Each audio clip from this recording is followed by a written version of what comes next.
Hello friend, welcome back to my YouTube channel pharma with PD. तो finally हम unit 2 complete कर चुके हैं। तो आज के इस वीडियो में हम डिस्कस करेंगे पैथोफिजियोलॉजी का यूनिट 3 जो है हेमाटोलॉजिकल डिजीज।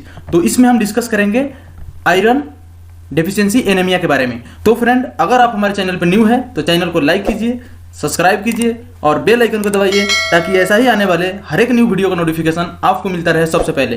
तो ज़्यादा टाइम नहीं लेते हुए इस video haematological disease. Haematological disease मतलब क्या होता है कि हेमाटो मतलब होता है ब्लड, और अगर ब्लड के अंदर कोई डिसऑर्डर हो जाए या कोई डिजीज हो जाए जिसको हम बोलेंगे हेमाटोलॉजिकल डिजीज।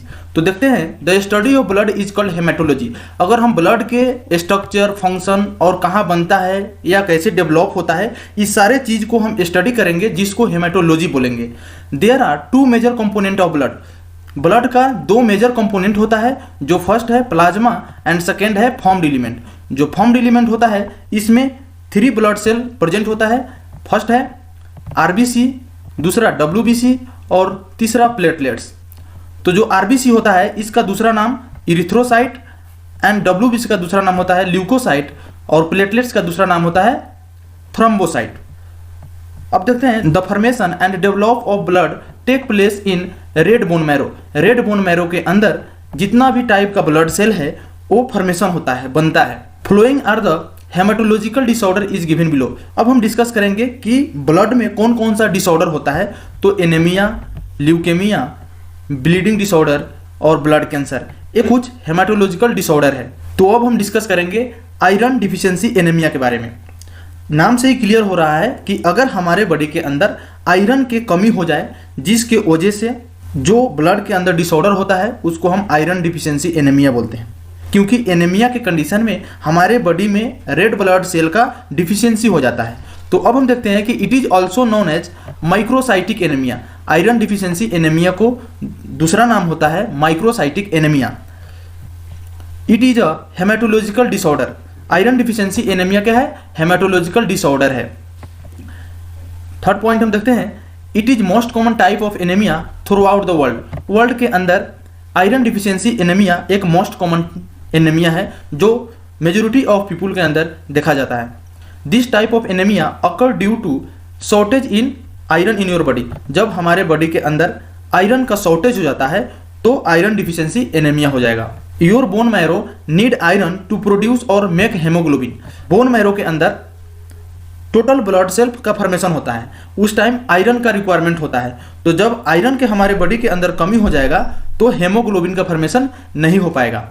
नेक्स्ट पॉइंट देखते हैं, this type of anaemia occurs in many pregnant women due to blood loss. Pregnant women के अंदर जब ब्लड लॉस होता है तो आयरन का भी डिफिशिएंसी हो जाता है, जिसकी वजह से कॉमनली आयरन डिफिशिएंसी एनीमिया देखा जाता है प्रेग्नेंट वोमेन के अंदर। अब हम डिस्कस करेंगे इटियोलॉजी, कौन कौन सा कारण हो सकता है आयरन डिफिशिएंसी एनीमिया कराने के लिए। तो सबसे पहले है ब्लड लॉस। ब्लड लॉस के होने की वजह से आयरन डिफिशिएंसी एनीमिया होता है। जैसे iron is present in RBC, blood loss automatically decrease iron content. Blood loss होने की वजह से आयरन के हमारे बॉडी में डिफिशिएंसी हो जाएगा, जिसकी वजह से आयरन डिफिशिएंसी एनीमिया होगा। नेक्स्ट देखते हैं, regular use of pain reliever like aspirin cause gastro intestinal bleeding. अगर हम रेगुलर एस्पिरिन के यूज करेंगे तो गैस्ट्रो इंटेस्टिनल ब्लीडिंग होगा, जिसके वजह से भी आयरन का हमारे बॉडी में डिफिशिएंसी हो जाएगा और आयरन डिफिशिएंसी एनीमिया हो सकता है। तो ये भी एक कॉज है आयरन डिफिशिएंसी एनीमिया होने के लिए। अब हम देखते हैं lack of iron in diet. अगर हम ऐसा डाइट लेते हैं जिसमें आयरन बहुत कम हो, उस प्रकार के अगर हम डाइट लेंगे तो हमारे बॉडी के अंदर आयरन का डिफिशिएंसी हो जाएगा और आयरन डिफिशिएंसी एनीमिया हमारे बॉडी के अंदर हो जाएगा। तो body receive iron from the food. हमारे बॉडी फूड के द्वारा आयरन को रिसीव करता है। Less iron consumption later result in iron deficiency in the human body. यदि कुछ लॉन्ग टाइम तक हम लेस आयरन वाला फूड जब हम खाएंगे तो कुछ टाइम बाद हमारे बॉडी के अंदर आयरन का डिफिशिएंसी हो जाएगा, जिसके वजह से आयरन डिफिशिएंसी एनीमिया हो सकता है।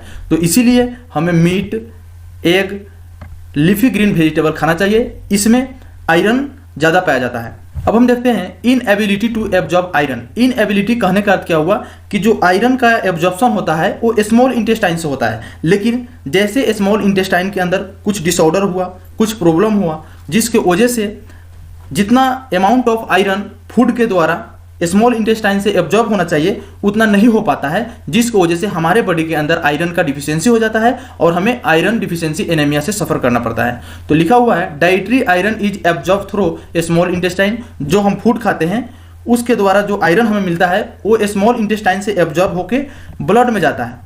इस प्रकार से आयरन एब्जॉर्ब होता है स्मॉल इंटेस्टाइन से। लेकिन इंटेस्टिनल डिसऑर्डर, जब इंटेस्टाइन के अंदर कोई प्रॉब्लम होगा, कुछ डिसऑर्डर आएगा, तो उस टाइम पे reduce the absorption of iron from small intestine. तो जितना amount of iron in small intestine से एब्जॉर्ब होना चाहिए ब्लड के अंदर उतना नहीं हो पाता है, जिसके वजह से आयरन डिफिशियंसी एनीमिया होता है। तो ये भी एक कॉज है जिसके वजह से आयरन डिफिशियंसी एनीमिया हो सकता है हमारे बॉडी के अंदर। अब हम डिस्कस करते हैं sign and symptom of iron deficiency anaemia. Iron deficiency anaemia के पेशेंट के अंदर कौन कौन सा साइन एंड सिम्टम देखा जाता है? तो सबसे पहले fatigue, weakness, pale skin, chest pain, fast heart beat, dyspnoea. Dyspnoea करने का अर्थ क्या हुआ कि shortness of breath, cold hand and feet, tongue inflammation. ये कुछ साइन एंड सिम्टम हुआ जो आयरन डिफिशियंसी एनीमिया के पेशेंट में देखा जाता है। अब हम डिस्कस करेंगे pathophysiology of iron deficiency anaemia. हमारे बॉडी के अंदर आयरन डिफिशियंसी एनीमिया कैसे इनिशिएट होता है, कैसे डेवलप होता है, उसको देखेंगे। तो in the condition of blood loss and pregnancy, blood loss जब हमारे बॉडी से होगा या इंजरी से हो या कोई एक्सीडेंट से हो, जब हमारे बॉडी से ब्लड लॉस होता है उसके दौरान हमारे बॉडी से जो रेड ब्लड सेल है वो लॉस होगा। जब वो लॉस होगा तो आयरन लॉस होगा, जिसकी वजह से हमारे बॉडी के अंदर आयरन की डिफिशियंसी हो जाएगा और आयरन डिफिशियंसी एनीमिया हो सकता है। तो ये कैसे होता है उसको हम देखते हैं। जैसे हमारे बॉडी से ब्लड लॉस होगा तो decrease intake of iron rich food. उस टाइम पे अगर हम ऐसा फूड खाते हैं जिसमें आयरन की मात्रा बहुत कम हो, एक तो पहले से हमारे बॉडी के अंदर ब्लड लॉस होने की वजह से आयरन का कमी है, लेकिन बाद में भी हम आयरन रिच फूड नहीं खाते हैं, उसके वजह से iron in the body is utilise. जितना अमाउंट ऑफ आयरन हमारे बॉडी में होता है वो भी यूटिलाइज हो जाता है आरबीसी को बनाने के लिए, जिसके वजह से ड्यू टू डिक्रीज आयरन हमारे बॉडी में आयरन का कमी हो जाता है, lead to reduce production of haemoglobin, जिसके वजह से हेमोग्लोबिन का जो प्रोडक्शन है वो कम हो जाता है और डिक्रीज आरबीसी प्रोडक्शन। हेमोग्लोबिन का प्रोडक्शन कम होगा तो आरबीसी का भी प्रोडक्शन कम हो जाएगा और फाइनली हमें आयरन डिफिशियंसी एनीमिया हो जाएगा। तो इस प्रकार से हमारे बॉडी के अंदर आयरन डिफिशियंसी एनीमिया डेवलप होता है।